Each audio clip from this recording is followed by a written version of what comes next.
যদি কখনো হারিয়ে যাওয়া কিছু ফিরে পাওয়ার সুযোগ পেতাম, তাহলে হারিয়ে যাওয়া সেই ছোট্টবেলাটাকে সবার আগে ফিরে পেতে চাইতাম। ছোটবেলায় ভাবতাম কবে বড় হব, আর আজ বড় হয়ে ভাবি সেই ছোট্টবেলাটা আর কি কখনো ফিরে পাবো। মিস করি হারিয়ে যাওয়া সেই ছোট্টবেলাটা, যখন জীবনে টেনশন নামক শব্দটার কোনো অস্তিত্বই ছিল না। যতই বড় হতে লাগলাম, ফ্যামিলি, ক্যারিয়ার আর ফিউচার নামক টেনশনটা ততই বাড়তে থাকলো।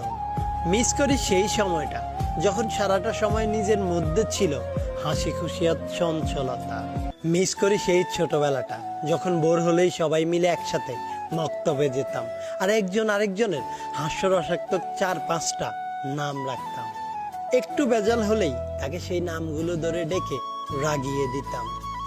তখন বন্ধুত্ব মানেই ছিল প্রতিনিয়ত হাজারো ঝগড়া আর কথায় কথায় আড়ি।